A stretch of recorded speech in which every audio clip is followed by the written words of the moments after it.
Alright guys, we're getting her all buttoned up now. Ricebox is basically ready to go.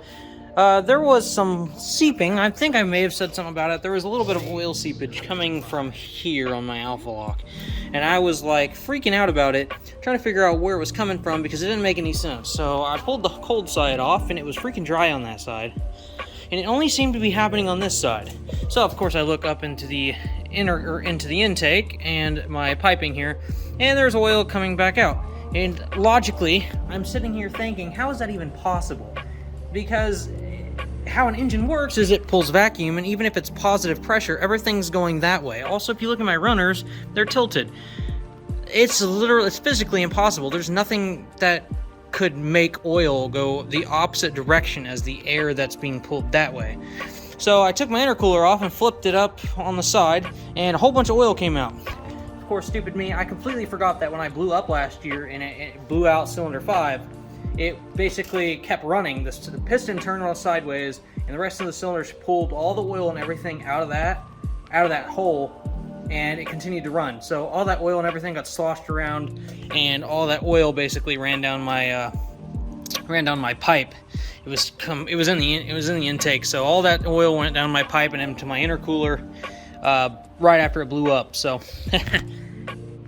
thankfully that's all that was. And then I had a slight leak on the oil pan down below. Of course, the bolts on the sump was stripped, and I thought that maybe it was going to seal, and I just didn't put enough RTV on there. So I got that all sealed up now. Hopefully it doesn't leak anymore. That's the only leaks that there was. This one was the one that was concerning because it actually made a mess. All that oil would come running back down. After I would drive it, or it would run a little bit, the oil would basically work its way up the intercooler and then up the piping, and then it would slowly but surely, while it sat, it would run back down, and it would like rest right inside the Alphaloc here, and it would just kind of seep out from behind the O-ring. So that's all worked out. I let it sit overnight, and there was no more oil in there. Got it all cleaned up, put back together. So next, one of my final things that I've been waiting to do, we got a local guy here, Duke Fab here in Iowa. He is a fabricator. He also has a 2JZ S14. So Duke Fab here in Iowa also has a 2JZ S14, and he does a lot of fabrication for my car specifically. So he cut me a pretty good deal on this catch can, which is a factory placement catch can. It sits right up there where my fender exit used to go, and apparently it just bolts right there, like it bolts to the factory spot. So I'm gonna freaking open this right quick and see what we're looking at. All right. Okay, of course I'm not gonna be able to just pull it out like that. That wouldn't make any sense. I like the packaging so far. That's freaking nice. Sweet. So there's been a lot of companies that have been getting stuff from lately. The packaging has just been phenomenal. It's really nice when people take their time and package things the right way. So here we go. That's freaking sweet. That's gonna match everything. So he cut me a really good deal because of this little blemish on the AN fitting, which is not gonna hurt anything. So he literally cut me a really good deal on this just because of that. That is freaking awesome. Dude, this thing's gonna be freaking sweet. Where does it even bolt at? Oh! That's cool.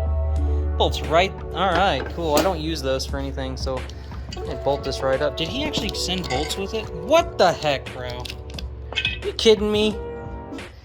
Man, you made sure that this was gonna be pulled right out of the box and bolted down. This thing just came right out of the package and just got straight installed. Bro, you can't be serious right now. That is crazy. That's so cool. That is not what I was expecting. It's got a drain on it. Yes, it does. What kind of drain is that? Is that like a fitting? Oh, okay. Oh, it's just an Allen plug. Decent. Alright. So with one hand, guys, you too can install your very own catch can from Duke Fab. Dang! Look at that, installed on camera in like less than 30 seconds. check it out. All right, we got the freaking catch can on there, and it freaking looks so good. God, it's so cool because since the can is wrinkle black, it's, you know, my favorite thing. I wrinkle black literally everything. Gotta redo my valve covers. But the filter, you can barely even tell that there's a filter there because it all looks wrinkle black. It's so weird. What I want to do, since I'm putting this back to a street car, I'm gonna start slowly putting my interior and stuff back in. I'm kind of debating on whether I want to keep these door bars or not, because I want to put my door cards back in. But if I put my door cards back in, I have to trim them up, and I don't know if I want to keep cutting my interior up. I'm gonna put my rear panel in, my paneling and everything back in. Yeah, this entire interior is gonna undergo a bath whenever it's all finished. Okay, so if we look here, it doesn't look like there's all that much of an issue.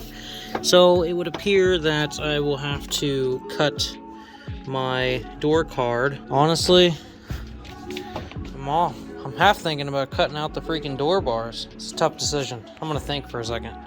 Alright, so after some deciding here, I've decided I'm gonna cut out my door bars. Only because I don't see the point. I mean, I don't even drive the car enough to even justify it. Most of the time, these freaking things are useful if you're gonna get T-boned, and I don't really drive my car in a place that I'm gonna be having that happen. I also stay away from people, so like, yeah. I'm just gonna cut these out and do away with them so I don't have to destroy my interior. Don't want to destroy anything anymore. That's already bad enough. Alright, door bars are gonzo. But I do still have a roll bar. I will be keeping that. I'm not gonna be getting rid of that. I don't need my back interior. I'm just gonna put my plastics on. I just didn't want to ruin this or the other one. I just wanna get my stock feeling car back. And unfortunately, I can't really reverse what I did to my dash. Got my carpet and everything all cleaned up. Got all the freaking gross stuff sucked out of there on both sides. And sorry if you guys really enjoy the time-lapse cleaning. If that's something that you guys like watching, just let me know. I'd be willing to do the time-lapse thing, but like, alright, you guys just let me know what you guys want to see. Otherwise, I'll just continue doing what I'm doing. Now that I do not have to worry about this door bar, my stuff should just work. Beautiful. Wow, man, it looks so nice to have that back. Oh, this... I'm gonna have to develop something, devise something here. Probably get something to work there on both sides, but it actually fills in a lot better than I was originally thinking.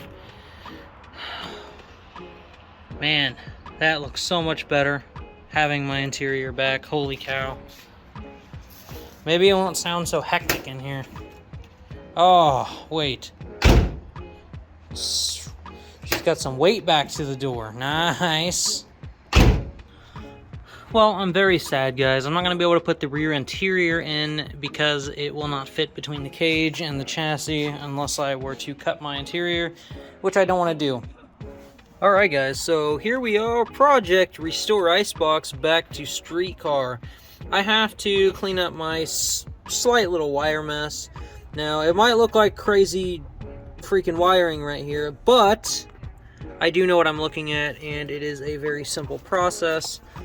I am redoing the wiring harness in the Supra, so I will also be redoing the wiring harness in this car as well.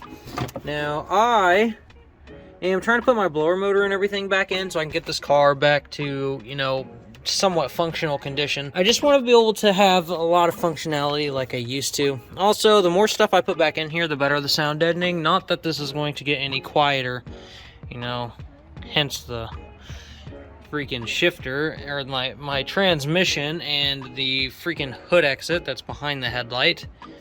But the car looks pretty freaking good.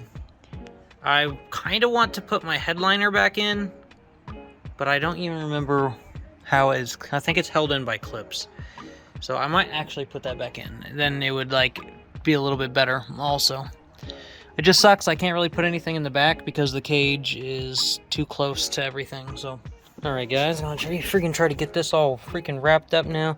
So all that's left is me. I just got a vacuum, and yeah, it's freaking basically got her all tucked up in there. You guys can see it's not even a mess. So basically I've just reorganized everything, and my ECU is in the top here. Let me just knock this out. so you guys can see. This is where my ECU has always been, actually. My ECU has always been right in here. It's a really good hiding spot. And my fuse box and everything is just right here, so I can access it right there. It's completely hidden. And everything is just freaking absolutely nice now. God, that's freaking crazy. So, fuse box is all tucked. Let's check right here, make sure everything's good. There we go, all nice and clean. My fuse box harness, all completely detachable. And my rest of my harness, everything else, it's freaking golden. Heck yeah. Check it out. Ricebox freaking ready to go. Can't wait to get this review done, guys. That will be it for this video, and I will catch you guys later.